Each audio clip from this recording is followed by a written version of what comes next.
எல்லோருக்கும் வணக்கம். மாடி தோட்டத்தில் இருக்க ரோஜா செடிகளிலிருந்து ஹேர் லேயரிங் பண்ணி புதிய செடிகளை எப்படி உருவாக்கலாம் அப்படின்றதான் இந்த பதிவில் பார்க்க போகிறோம்.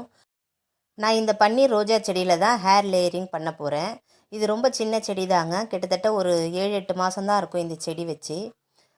செடியோட தண்டுகள்லாம் பார்த்திங்கன்னா ரொம்ப மெலிசாக தான் இருக்கும். கனமான தண்டுகளும் கிடையாது, சின்ன செடின்றதுனால.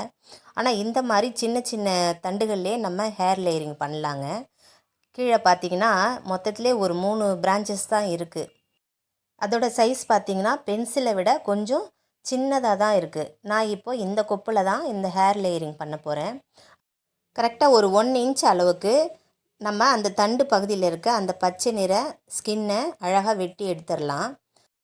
தண்டு பகுதி பாதிக்கப்படாத அளவுக்கு நம்ம அழகாக அதை உரித்து எடுத்துடணுங்க. எனக்கு கொஞ்சம் தொட்டி ரொம்ப சின்னதாக இருக்கனால எடுக்க கொஞ்சம் சிரமமாக இருக்குது.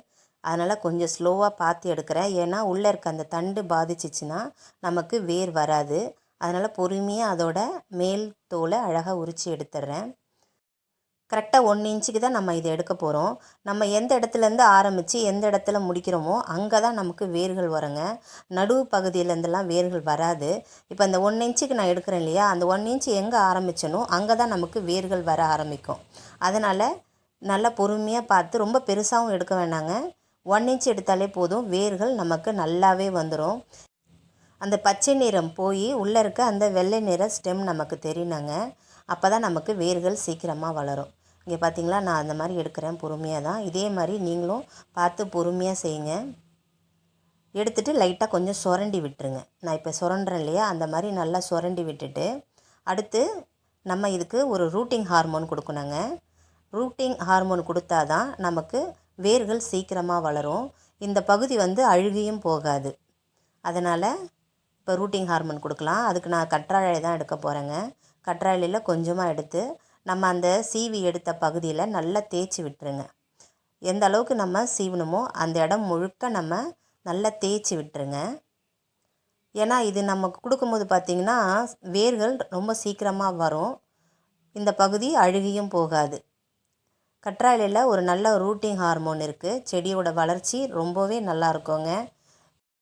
நம்ம ஒரு கேரி பேக் எடுத்துக்கலாம். அந்த கேரி பேக்கில் கோகோ பீட்டை வச்சு நம்ம இந்த இடத்துல நல்லா கவர் பண்ணி கட்டி விடணுங்க. இந்த சைஸ் இருந்தாலே போதும். ஏன்னா நம்ம எந்த அளவுக்கு நம்ம அந்த ஸ்கின்னை எடுத்துருக்கோமோ அது நல்லா இதுக்குள்ளே வச்சு நம்ம மூடி கட்டி விடணும். அதனால் அதுக்கேற்ற மாதிரி நீங்கள் ஒரு கவர் எடுத்துக்கோங்க. இது பார்த்திங்கன்னா கோகோ பீட் நல்லா ஊற வச்சு இருக்குது. இந்த கோகோ பீட்டு நல்லா ஈரமாகவும் இருக்குது. ஏன்னா நம்ம இதை கட்டிட்ட பிறகு நம்ம இதுக்கு தண்ணியெலாம் கொடுக்க தேவையில்லை. இந்த கோகோ பீட்டில் இருக்க நீரே போதுங்க, நமக்கு வேர்கள் வந்துடும். பார்த்திங்களா, இதில் மண் சுத்தமாகவே கிடையாது. முழுமையாகவே இருக்கிறது இது கோகோ பீட்டு தான். அது இல்லாமல் இதில் நான் வேறு எதுவுமே சேர்க்கலைங்க. உயிர் உரங்கள் எதுவுமே போடலை. வெறும் கோகோ பீட்டை ஊற வச்சு இதில் வச்சு கட்டுறேன். இதில் பார்த்திங்கன்னா நான் மட்டும்தான் வீடியோ எடுக்கிறேன். அதனால் என்னால் இது உங்களுக்கு கட்டுறதை என்னால் காட்ட முடியல. இந்த மாதிரி சுற்றி வச்சுட்டு நல்லா டைட்டாக கட்டி விட்டுறணும். இப்போ நான் இதை உங்களுக்கு கட்டிட்டு காட்டுறேன் பாருங்கள். கூட யாராவது இருந்தால் இதை நான் கட்டுறதை காட்டுவேன் எப்படி கட்டணுன்னு. நானே வீடியோ எடுக்கிறதுனால என்னால் காட்ட முடியல.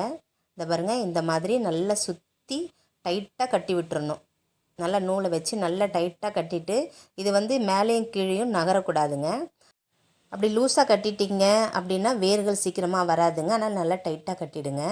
இப்போ கரெக்டாக இதை நான் 30 நாள் விட்டுறேங்க. அப்படியே செடிக்கு மட்டும்தான் தண்ணி கொடுப்பேன். நான் அந்த கோகோ பீட்டில் கூட தண்ணி கூட ஊற்ற மாட்டேன். நம்ம செடிக்கு கொடுக்குற தண்ணியே போதும். உங்களுக்கு ரொம்ப காஞ்ச மாதிரி இருக்குதுன்னு தெரிஞ்சால் மேலே கொஞ்சம் லேசாக தெளித்து மட்டும் விட்டுருங்க. ஒரு சிலர் 2 வாரம் இருந்தாலே போதுன்னு சொல்லுவாங்க. 2 வாரத்துலேயே நமக்கு வேர்கள் வருங்க. ஆனால் அந்த வேர் நல்லா பெரிய வேர்களாக இருக்காது. நம்ம இந்த செடியை கட் பண்ணி வேறு இடத்துல வைக்கும்போது பார்த்திங்கன்னா இந்த செடி வாடுறதுக்கும் வாய்ப்புகள் இருக்குது. அதனால் கரெக்டாக நம்ம இது ஒரு 30 நாள் அப்படியே விட்டுருங்க. எந்த ஒரு டிஸ்டர்பும் பண்ண வேண்டாம். ஒரு நிழலான இடத்துல வச்சுருங்க. 30 நாள் தொடர்ந்து நீங்கள் தண்ணியோ இந்த செடிக்கு தேவையான உரங்கள் என்ன கொடுக்குறீங்களோ அதை கொடுத்தாலே போதும். நம்ம வேறு எதுவுமே இதுக்கு செய்ய தேவையில்லைங்க. கரெக்டாக 30 நாள் கழித்து இதை நம்ம கட் பண்ணி எடுத்து பார்ப்போம். செடி பார்த்திங்களா ரொம்ப சின்ன செடி தான் இது. ஆனால் இதிலே இப்போ ஹேர் லேயரிங் எவ்வளோ அழகாக பண்ணி நம்ம ஒரு புதிய செடியை உருவாக்க போகிறோம் பாருங்கள். கரெக்டாக ஒரு 30 நாள் கழித்து இந்த பாருங்கள் வேர் எப்படி வந்திருக்கு பாருங்கள். இந்த சைடு அந்த சைடுன்னு சுற்றிலும் வேராக தான் தெரியுதுங்க. இதே நீங்கள் 2 வாரம் விட்டுருந்தீங்கன்னா வேர்கள் இருக்கும். ஆனால் இந்தளவுக்கு பெரிய பெரிய வேர்களாக வராது. நம்ம செடியும் நம்ம கட் பண்ணி வைக்கும்போது அந்த செடி வாடுறதுக்கும் வாய்ப்பு இருக்குங்க. அதனால் நீங்கள் 1 மாதம் கண்டிப்பாக விட்டுருங்க. அப்போ தான் இந்த செடி நல்ல ஒரு ஹெல்த்தியான செடியாக நமக்கு கிடைக்கும். ஒரு நல்ல ஷார்ப்பான கத்தியோ இல்லை கட்டரோ அதை வச்சு நீங்கள் அழகாக இதை கட் பண்ணி எடுத்துருங்க. நான் கத்தியை வச்சு இப்போ இதை கட் பண்ணி எடுத்துடுறேன். கட்டர் இருந்தால் டக்குன்னு எடுக்கலாம். எனக்கு இந்த தொட்டி வேறு கொஞ்சம் இடம் ரொம்ப சின்னதாக இருக்கனால கொஞ்சம் டிஸ்டர்பாக தான் இருக்குது. அதனால தான் பொறுமையாக செய்கிறேன். ஏன்னா கட் பண்ணும்போது பக்கத்தில் இருக்க பக்க கிளைகள் எதுவும் டேமேஜ் ஆகிடக்கூடாது. அதனால் பொறுமையாக கட் பண்ணி இதை எடுத்துடுறேன். இந்த 1 மாதத்தில் பார்த்தீங்கன்னா இந்த செடி இன்னும் நல்லாவே வளர்ந்துருச்சுங்க. எனக்கு இப்போ இந்த ஹேர் லேயரிங் பண்ண இடத்துல மொட்டுக்களும் வந்துருச்சு. இதை இப்போ நான் வேறு தொட்டிக்கு வச்சேன்னா உடனே எனக்கு பூக்களும் மொட்டுக்களும் வந்துடுங்க. இதுதான் நம்ம பதியம் போடுறதுக்கும் ஹேர் லேயருக்கும் உள்ள வித்தியாசம். பதியம் போட்டோம்னா செடி வேர் பிடிக்க கிட்டத்தட்ட ஒரு 3 மாதம் ஆகும்.